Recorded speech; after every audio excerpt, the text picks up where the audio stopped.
Abrimos nuestras Biblias en Apocalipsis 19 y entonces veamos primero la introducción y luego después leemos. La semana pasada en el capítulo 18 nosotros vimos tres cosas. Vimos la descripción de Babilonia, a la que yo llamo la ciudad del hombre.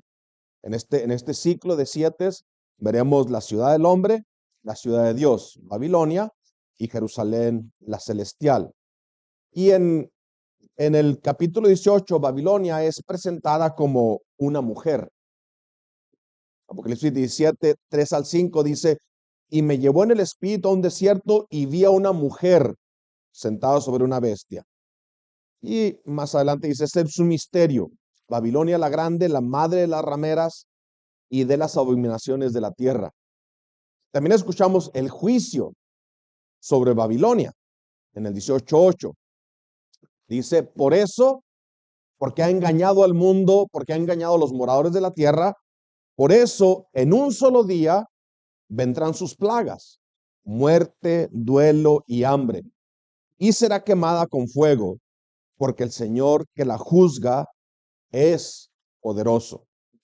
Y luego por último vimos el lamento que hacen los hombres de la tierra, los moradores de la tierra. Es un título que la Biblia le da o que la carta de Apocalipsis le da a los incrédulos. Los moradores de la tierra hacen lamento. Hacen lamento porque los deleites que produce el pecado se les acaba. Entonces, en 18:9 dice, los reyes de la tierra que cometieron actos de inmoralidad y vivieron sensualmente con ella, llorarán y se lamentarán por ella cuando vean el humo de su incendio. Y nosotros vimos, ¿no? Qué superficial, qué sin sentido es la vida del hombre sin Cristo. Aunque anduvimos nosotros allí por algún tiempo, ahora vemos lo insensato de disfrutar lo que el mundo te da. Es como que te ciega a la realidad. Nos asombra una descripción tan gráfica. Dice la Biblia que están hechizados, embriagados, ciegos. Es la oferta que el mundo les hace que no los deja ver, no los deja voltear a Dios, no pueden ver su necesidad, no pueden ver su urgente necesidad. Aún frente al juicio, lamentan las pérdidas económicas, las pérdidas del placer que el pecado les ha dado. Juan 3:3 nos habla de esa ceguera. Respondió Jesús a Nicodemo, ¿qué haré? ¿Cómo heredaré la vida eterna? Dice Nicodemo. Cristo le dice, de cierto te digo, el que no naciere de nuevo no puede ver el reino de Dios. No puede ver. Le haces la oferta, pero para ellos no hay nada. Es decir, la oferta del mundo es tangible, lo puedo tocar, puedo estar allí, puedo recibir. La oferta que tú me haces de parte de Dios, no la puedo ver, entonces no me causa atracción. Ciegos, embriagados, engañados, y luego dice la Biblia, hechizados. Es una descripción muy clara de la situación del hombre sin Cristo. Por eso ellos solo lamentan haber perdido sus riquezas. Aún frente al juicio que los llevará a la eternidad sin Cristo, su lamento es las pérdidas económicas, las pérdidas del placer temporal del pecado. Las riquezas que han amontonado, vimos en el capítulo 18 otra vez, las han ganado y las han obtenido a costo de destruir vidas. No les importa destruir a nadie con tal de alcanzar sus sueños. Almas de hombres, trafican con almas de hombres, dice el capítulo 18. Por otro lado, y en contraste con Babilonia, como una mujer prostituta, adúltera, abominable, aunque en una copa de oro, con vestidos lujosos, presentable, bonita, impresionante, dice, llena de abominaciones. Y en contraste con esta mujer tan terrible, vemos nosotros otra mujer en el capítulo 19, pero esa está preparada para las bodas, vestida de lino fino, pura, limpia, virgen. Apocalipsis 19, del 7 al 8 nos dice: regocijémonos y alegrémonos y démosle a él la gloria, porque las bodas del Cordero han llegado y su esposa se ha preparado, y a ella le fue concedido vestirse de lino fino, resplandeciente y limpio, porque las acciones justas de los santos son el fino limpio. Un canto de alabanza en contraste con un lamento y un llanto. El perdón y la vida en vez de juicio y castigo eterno. Es aquí donde estamos entonces en esta mañana, en Apocalipsis 19. Mis queridos hermanos, ustedes no se desanimen, no se desanimen, no flaqueen en su fe. Somos pocos, sí, yo sé, pero el Señor siempre nos ha dicho así: muchos llamados, pocos escogidos. Todo lo que usted hace por servir al Señor, Él lo conoce. No hay nada que a Él se le pase. Y en este capítulo 19 notamos algo muy impresionante. El Señor nos dice que la ramera comienza el juicio o presentándonos como algo impresionante a los grandes, a los poderosos. Y luego dice el Señor, el juicio es contra grandes y contra pequeños. Pero acá en la alabanza, en el versículo 5, nos habla de el grupo este que está delante del trono y comienza con los pequeños. Pequeños y grandes alaban todos al Señor. ¿Te sientes insignificante en la iglesia? ¿Piensas que no haces nada? No, mi hermano, estar aquí adorando es parte de servir. Estar aquí exponiéndote a su palabra es el servicio tuyo a Dios. Todos los hijos del Señor, todos los hijos de Dios son siervos. No hay uno que nos sirva. Cada uno de ustedes que han conocido a Cristo son siervos de Cristo y Él lo tiene presente. Por ejemplo, entonces por eso en 1 Corintios 15:58 dice: por tanto, mis amados hermanos, estén firmes, constantes, abundando siempre en la obra del Señor, sabiendo que vuestro trabajo en el Señor no es en vano. Y añade otra vez: porque Dios no es injusto como para olvidarse de vuestra obra y del amor que han mostrado hacia su nombre, habiendo servido y sirviendo aún a los santos. Aquí animándonos unos a otros. Ánimo, mis hermanos, ánimo. Si usted está en Cristo, usted sirve al Señor. Si estás en Cristo, estas promesas son para ti. Y si no estás en Cristo, estas amenazas son para ti. Así que el juicio de Dios, o en el juicio de Dios, que es la destrucción de los malvados, allí está la salvación de su pueblo. La salvación del pueblo de Dios es por medio del juicio de las naciones. Cuando el juicio al mundo llega, esa es nuestra redención. Por eso dice: cuando veas que estas cosas están pasando, levanta tu cabeza, porque tu redención se ha acercado más. El fin del mundo, como lo conocemos, es el comienzo de la gloria que ha sido anunciada a sus hijos. Yo creo que para entender un poquito más, creo que es bueno abrir nuestras Biblias en Mateo 25, del 1 al 13. Estas son las bodas del Cordero. El capítulo 19 de Apocalipsis está lo que el Señor les enseñó a los discípulos en Mateo 25. Y yo no sé si este reloj está descompuesto, pero yo digo yo, vamos a la Biblia y cuando volteo es media hora. Yo no sé por qué va tan rápido esa cosa, pero no me da tiempo para nada. Leamos Mateo 25 del 1 al 13 y usted entienda que este es Apocalipsis 19.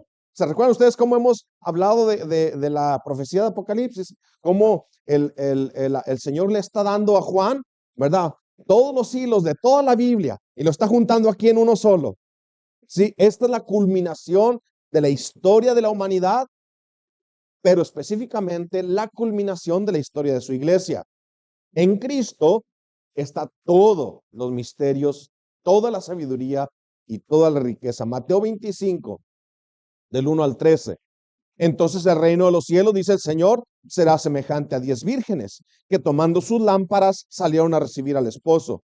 5 de ellas eran prudentes y 5 insensatas. Las insensatas, tomando sus lámparas, no tomaron consigo aceite, mas las prudentes tomaron aceite en sus vasijas, juntamente con sus lámparas. Y tardándose el esposo, cabecearon todas y se durmieron. Y a la medianoche se oyó un clamor: aquí viene el esposo, salid a recibirle. Entonces todas aquellas vírgenes se levantaron y arreglaron sus lámparas.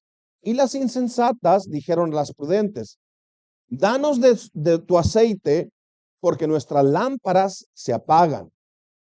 Mas las prudentes respondieron diciendo: para que no nos falte a nosotras y a ustedes, vayan más bien a los que venden y compren para ustedes mismas.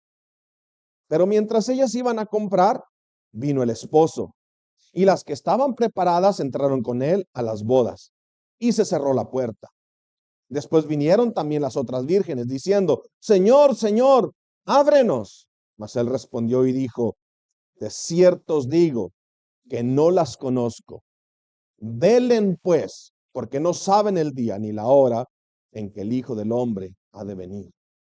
Entonces hemos pensado que es grande su misericordia al añadirnos o al instruirnos o al advertirnos, más bien es la palabra que estaba buscando, del juicio y cómo va a ser el juicio para que no nos agarre durmiendo. Velen, velen porque no saben el día que el Señor ha de regresar. Eso es lo que vamos a leer en Apocalipsis. Ahora, veamos entonces Apocalipsis 19 y lo vamos a dividir en 3 partes. Rápidamente, la primera parte es la alabanza y los que temen a Dios. En la segunda parte es la voz del Cordero y los llamados a la cena. Y al último, pero en forma breve, porque pienso que la última parte del capítulo 19 va con la primera parte del capítulo 20. Es donde los enemigos son vencidos, es decir, el dragón, la bestia que sube del mar y la bestia que sube de la tierra. Los gobiernos de este mundo, las religiones de este mundo y Satanás mismo, todos son vencidos por Cristo. Entonces lo voy a poner en una unidad, aunque le voy a dar la introducción en la última parte. La primera parte, la alabanza y los que temen a Dios. La segunda, las bodas del Cordero y los llamados a la cena. Y la tercera parte, en forma breve, la revelación de Jesucristo y la derrota de sus enemigos. Veamos entonces la primera parte. Dice así Apocalipsis 19. Después de esto, oí como una gran voz de una gran multitud en el cielo que decía: aleluya, la salvación y la gloria y el poder pertenecen a nuestro Dios, porque sus juicios son verdaderos y justos, pues ha juzgado a la gran ramera que corrompía la tierra con su inmoralidad y ha vengado la sangre de sus siervos en ella. Y dijeron por segunda vez: aleluya, el humo de ella sube por los siglos de los siglos. Y los 24 ancianos y los 4 seres vivientes se postraron y adoraron a Dios, que está sentado en el trono, y decían: amén, aleluya. Y del trono salió una voz que decía: alabad a nuestro Dios, todos sus siervos, los que le teméis, los pequeños y los grandes. Y oí como la voz de una gran multitud, como el estruendo de muchas aguas, y como el sonido de fuertes truenos que decía: aleluya, porque el Señor nuestro Dios Todopoderoso reina. Regocijémonos y alegrémonos, y démosle a él la gloria, porque las bodas del Cordero han llegado y su esposa se ha preparado. Y a ella le fue concedido vestirse de lino fino, resplandeciente y limpio, porque las acciones justas de los santos son el lino fino. Y el ángel me dijo: escribe, bienaventurados los que están invitados a las cenas de las bodas del Cordero. Y me dijo, estas son palabras verdaderas de Dios. Entonces caí a sus pies para adorarle. Y me dijo, no hagas eso. Yo soy consiervo tuyo y de tus hermanos que poseen el testimonio de Jesús. Adora a Dios, pues el testimonio de Jesús es el espíritu de la profecía. Y vi el cielo abierto, y he aquí un caballo blanco, y el que lo montaba se llama Fiel y Verdadero, y con justicia juzga y hace la guerra. Sus ojos son una llama de fuego, y sobre su cabeza hay muchas diademas, y tiene un nombre escrito que nadie conoce sino él.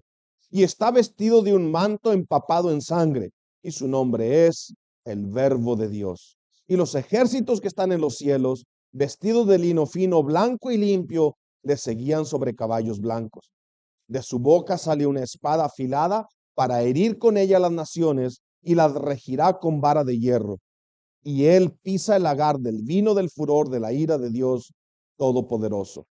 Y en su manto y en su muslo tiene un nombre escrito, Rey de Reyes y Señor de Señores. Y vi a un ángel que estaba de pie en el sol, y clamó a gran voz diciendo a todas las aves que vuelan en medio del cielo, venid, congregaos para la gran cena de Dios, para que coman carne de reyes, carne de comandantes, y carne de poderosos, carne de caballos y de sus jinetes, y carne de todos los hombres, libres y esclavos, pequeños y grandes. Entonces vi a la bestia y a los reyes de la tierra y a sus ejércitos unidos para hacer guerra contra el que iba montado en el caballo y contra su ejército. Y la bestia fue apresada, y con ella el falso profeta que hacía señales en su presencia. Con las dos fueron arrojados vivos al lago de fuego que arde con azufre, y los demás fueron muertos con la espada que salía de la boca del que montaba el caballo, y todas las aves se saciaron de sus carnes. Veamos entonces en la primera parte la alabanza y los que temen a Dios. Hemos estado viendo en nuestra segunda hora, ¿verdad? En lo que llamamos eclesiología. Y estamos viendo en esta parte cuestiones sobre la adoración a Dios. Y se han respondido varias preguntas, como ¿tenemos libertad de adorar a Dios como nosotros queramos?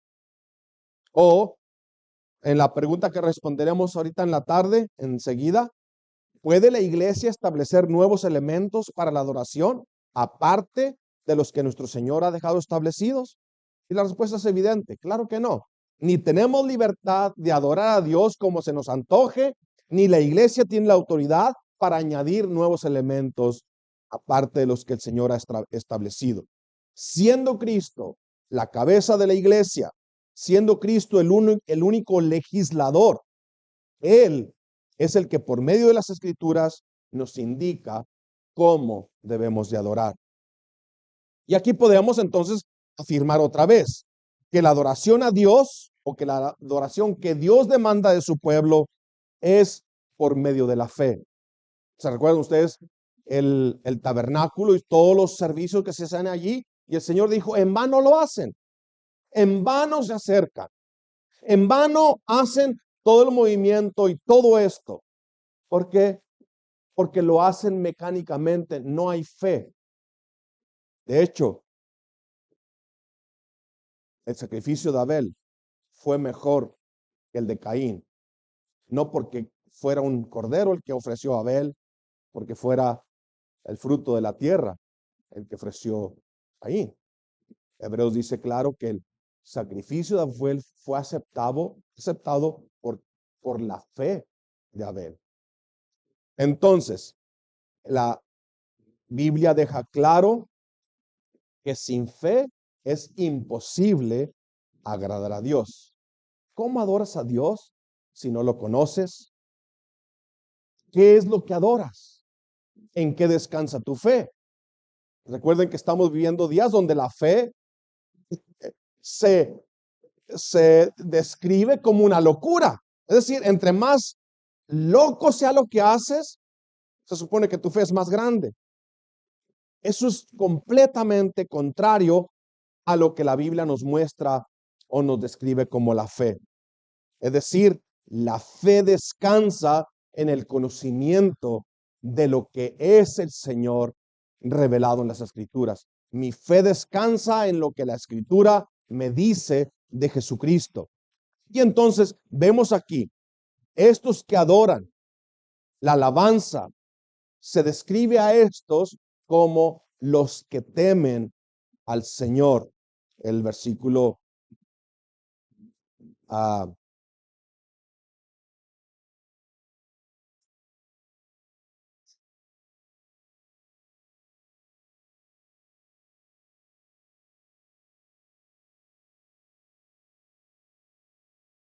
5, en el versículo 5. Los que temen al Señor, los siervos del Señor, grandes y pequeños, pequeños y grandes, todos ellos conocen que no hay salvación en ningún otro. Conocen que nadie más puede juzgar o condenar y conocen que nadie más es Señor. En el versículo 1 del capítulo 19 dice, aleluya, salvación y honra y gloria y poder son del Señor Dios nuestro. Primero conocemos que Él es el único que puede salvar. Ahora, si usted lee en Isaías 43:11, dice, yo el Señor, y fuera de mí no hay quien salve. Yo se lo voy a leer, como dice la Reina Valera, yo Jehová, y fuera de mí no hay quien salve. Y ahora, en Hechos, identifica a Cristo como este Dios que salva. En Hechos 4:12, este Jesús es la piedra reprobada por ustedes los edificadores, la cual ha venido a ser cabeza del ángulo. Y en ningún otro hay salvación, porque no hay otro nombre bajo el cielo dado a los hombres en que podamos ser salvos. Adoramos al Señor porque Él es Dios. Si solo el Señor, si solo Jehová salva y Cristo salva, entonces estamos diciendo que Cristo es Dios, el único Salvador de los hombres. Los que temen al Señor conocen que sus juicios son verdaderos y justos. ¿Recuerdan en qué dirección o en qué posiciones juicios verdaderos y juicios justos? Son juicios justos porque me muestran su carácter y son juicios verdaderos porque descubren el mío.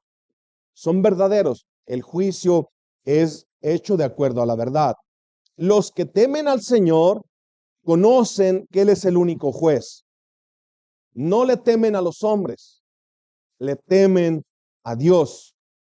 Jeremías 25:31 anuncia y dice, llegará el estruendo hasta el fin de la tierra, porque Jehová tiene juicio contra las naciones. Él es el juez de toda carne. Entregar a los impíos a espada, dice Jehová.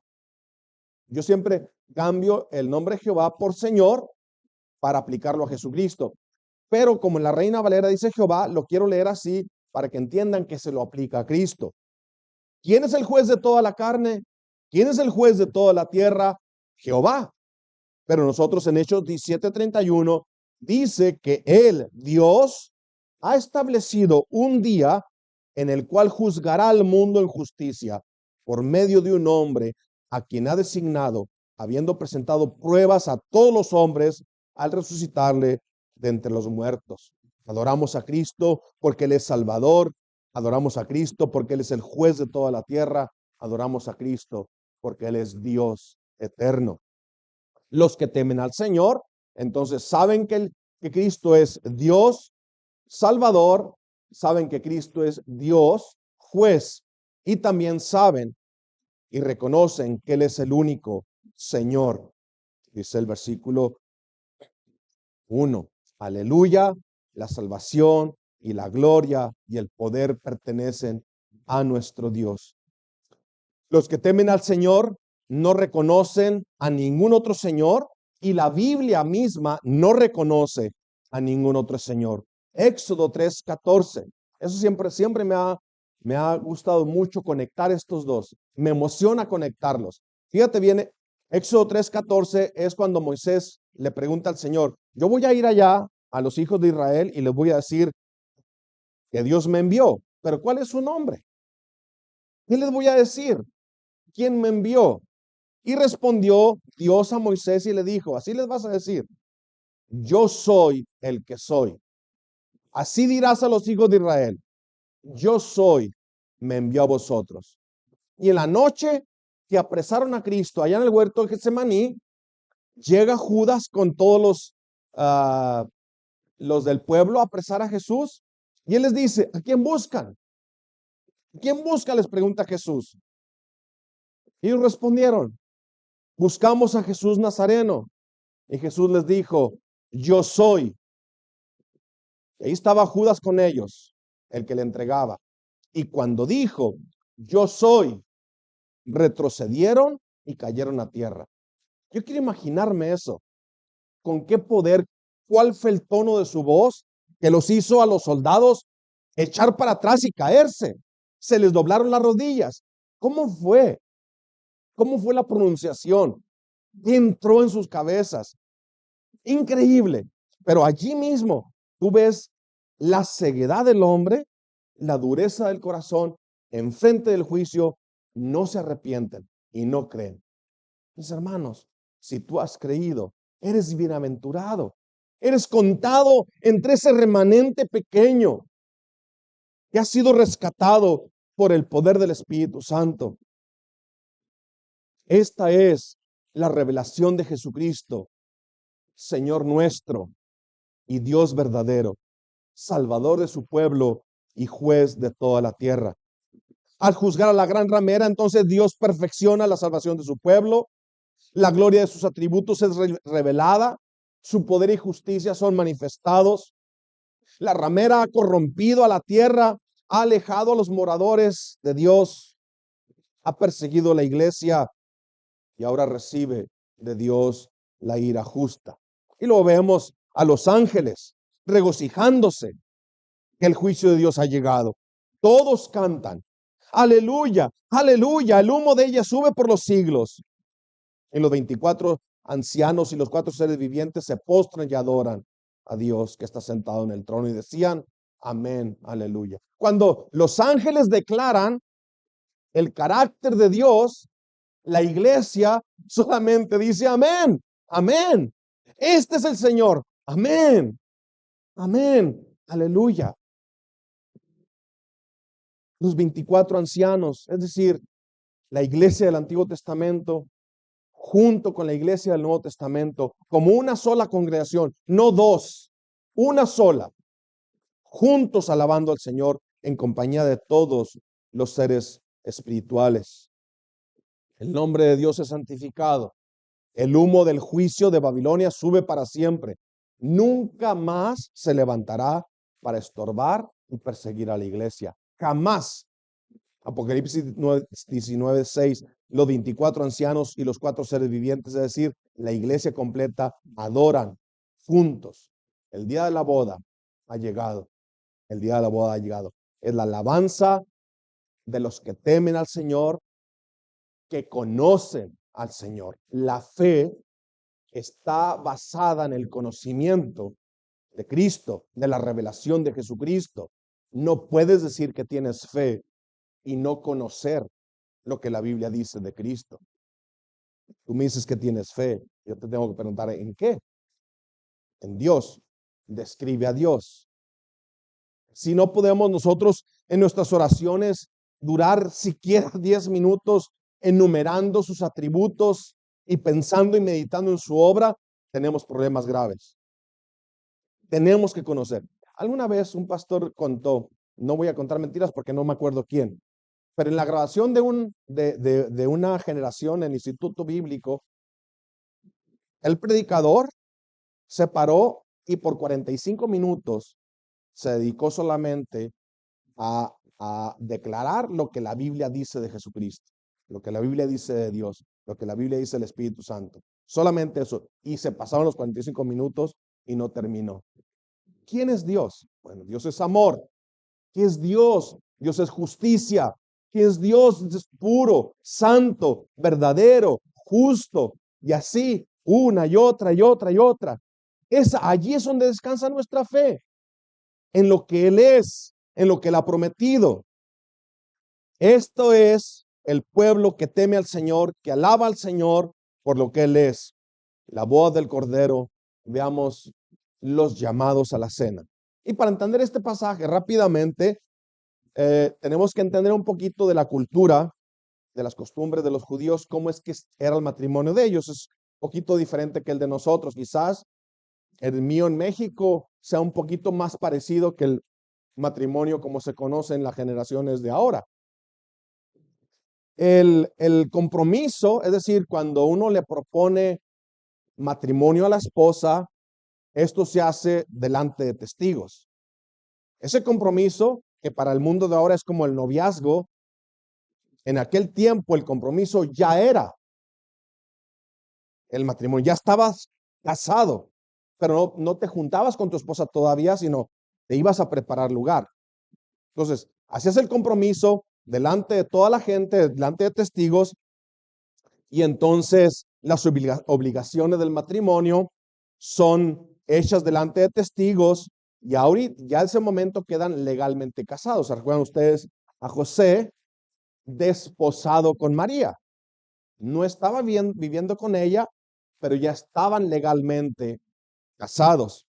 El apóstol Pablo, escribiendo en los Corintios, dice en 2 Corintios 11:12, porque os celo con celo de Dios, pues os he desposado con un solo esposo para presentaros como virgen pura a Cristo. Es decir, la iglesia queda desposada con Cristo. Ahora, viene el periodo de espera. El esposo se va a preparar lugar y durante ese periodo el esposo paga la dote. Bueno, se recuerdan ustedes a Labán, pagando 7 años antes de poder casarse con Raquel, lo engañaron, le dieron a Lea y luego trabajó otros 7 años para poder casarse con Raquel.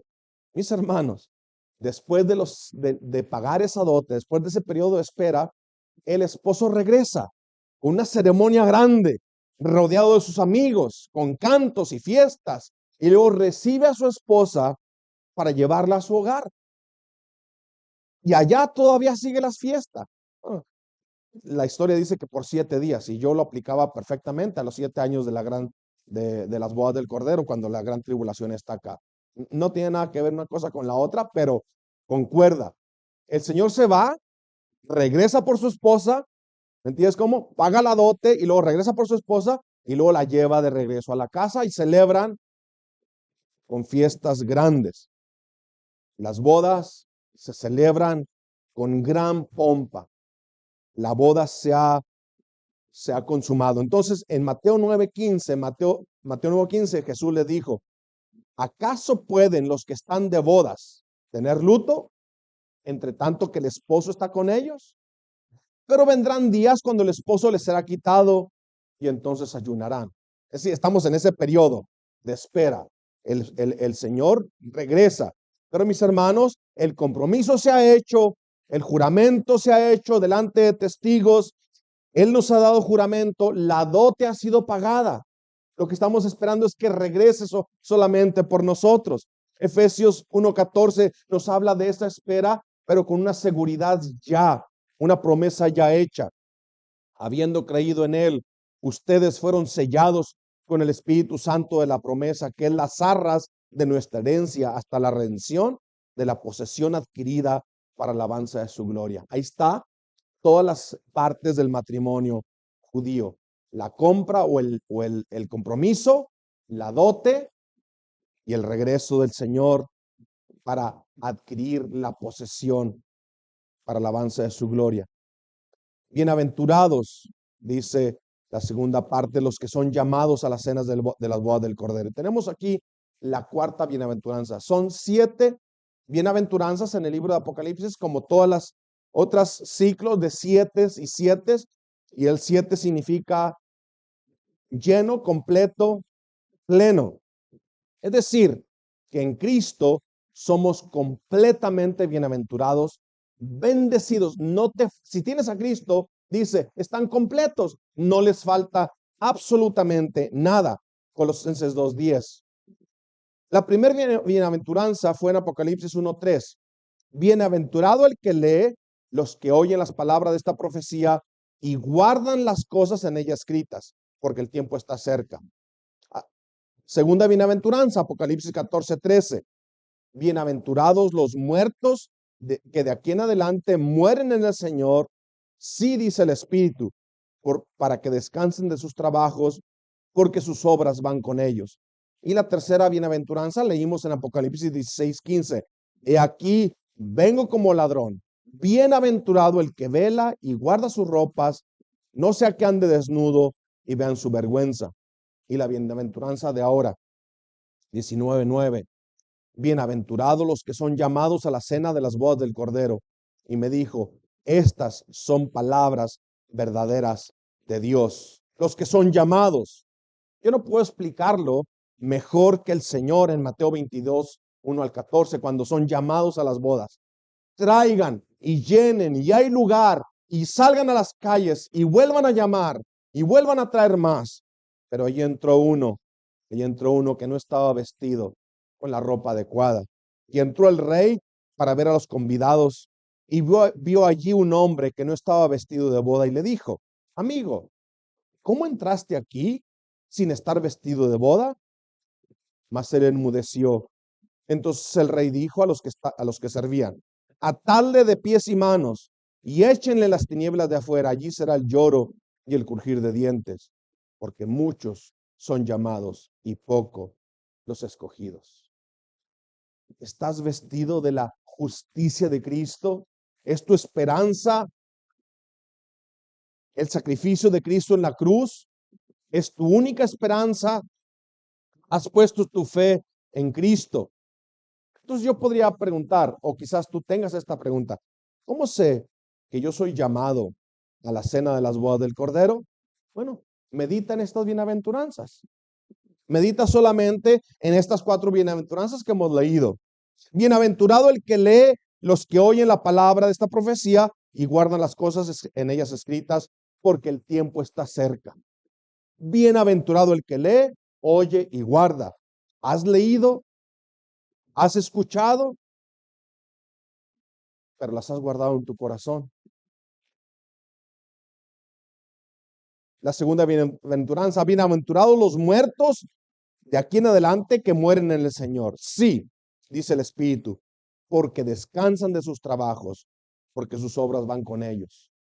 ¿Vive Cristo el Señor en ti? ¿Vive Cristo el Señor en ti para que puedas morir en Él? ¿Es una carga pesada, es un trabajo para ti el pecado que te agobia? ¿El regreso de Cristo será un descanso para ti o allí comenzarán tus penas? Apocalipsis 16:15, la tercera bienaventuranza, que dice, he aquí vengo como ladrón. Bienaventurado el que vela y guarda sus ropas, no sea que ande desnudo y vean su vergüenza. Te pregunto, ¿estás preparado para el regreso de Cristo? ¿Amas su regreso? ¿Es su justicia la cubierta de tu vergüenza o estarás desnudo delante de Él? Y la cuarta bienaventuranza, Apocalipsis 19:9. Bienaventurados los que son llamados a la cena de las bodas del Cordero. Y me dijo, estas son palabras verdaderas de Dios. ¿Has escuchado el llamado de Dios? ¿Lo has escuchado? Yo sé que lo has escuchado. ¿Has respondido a su llamado? Hoy, en este día, lo has escuchado otra vez. El llamado de Dios en Cristo. Has escuchado de su juicio. Has escuchado de su salvación. Eso es lo que es el llamado. Ven a Cristo. Y si no es así, cantaremos, oh, que fuera hoy. Rogamos que fuera hoy.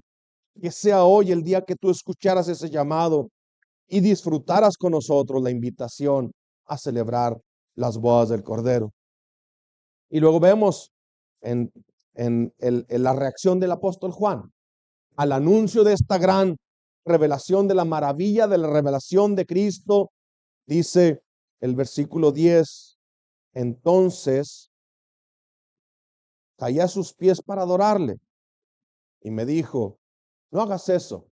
Yo soy consiervo tuyo y de tus hermanos que poseen el testimonio de Jesús. Adora a Dios. ¿Se recuerdan la semana pasada?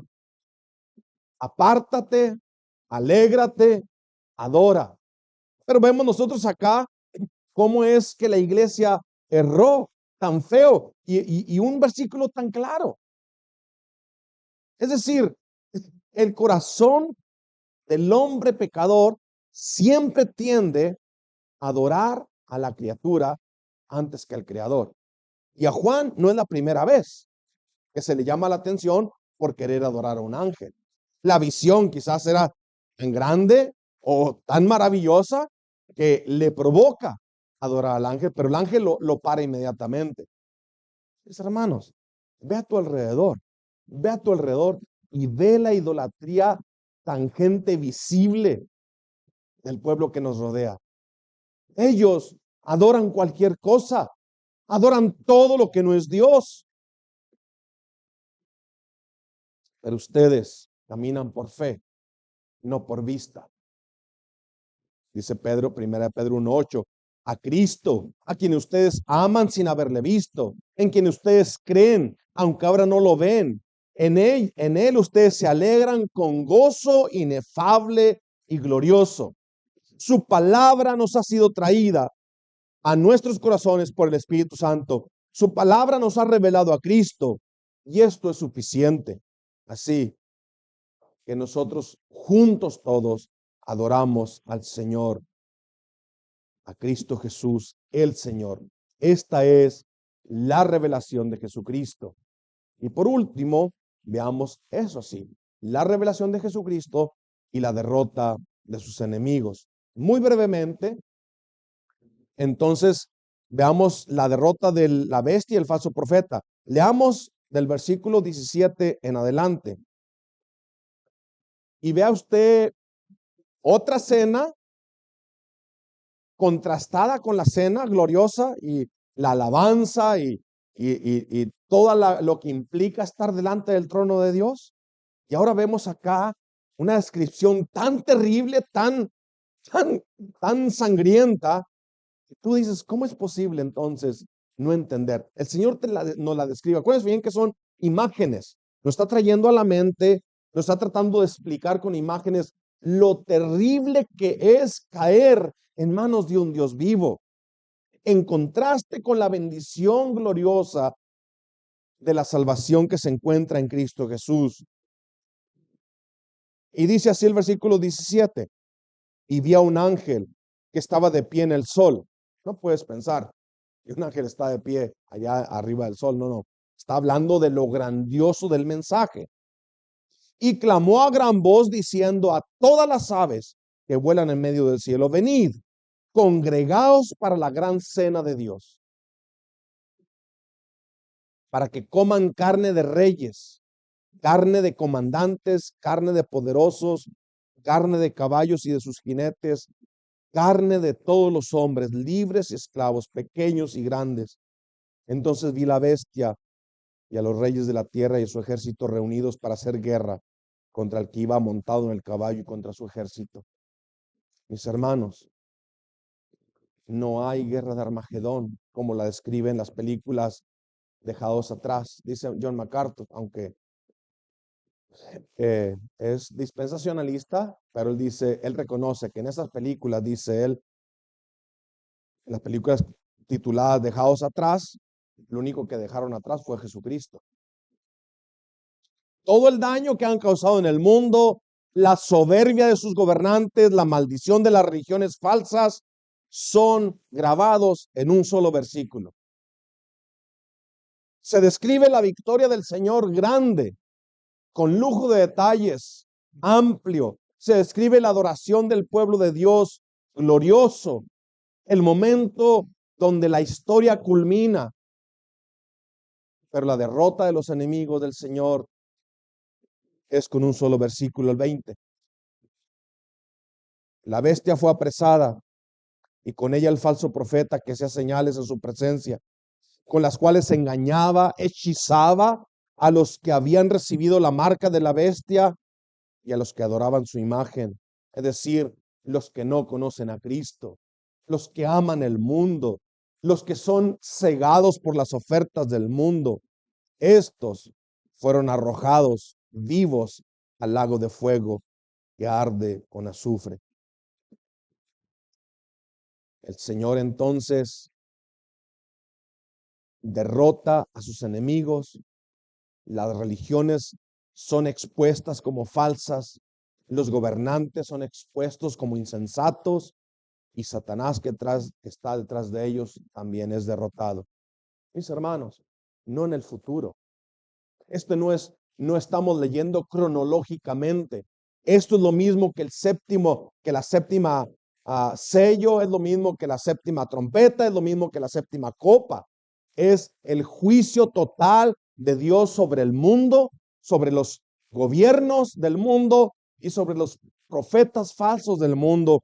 En un solo acto el Señor los venció a todos. No va a venir a vencerlos. El Señor los derrotó en la cruz del Calvario. Allí fueron todos ellos expuestos como nada. Nosotros entonces vamos a las naciones y les predicamos libertad, libertad gloriosa a todo el mundo. Les predicamos que serán verdaderamente libres de la esclavitud del pecado, de la esclavitud del enemigo, de la esclavitud de Satanás. Proclamamos la libertad gloriosa del evangelio glorioso de nuestro glorioso Señor y Salvador, Cristo Jesús. Vamos a orar. Gracias, Padre, por esta hora. Glorifícate, Señor, aquí en tu congregación. Nos reunimos, Padre, para recibir tu palabra. Rogamos, pues, que el Espíritu Santo la aplique a nuestro corazón y no seamos olvidadizos. Que escuchemos, Padre, tu palabra, que nuestro corazón sea transformado, que nuestra lucha contra el pecado se haga evidente, que tú nos gobiernas, que tú nos has transformado, que tú eres Señor sobre nuestras vidas. Glorifícate en tu iglesia otra vez, Padre. Ayúdanos a ver a Cristo glorificado. Ayúdanos a ver a Cristo vencedor, victorioso. Ayúdanos a ver a Cristo como lo que Él es, Dios eterno, Salvador y juez de toda la tierra. Te rogamos, Padre, todo esto en el nombre de tu Hijo amado, Cristo Jesús. Amén.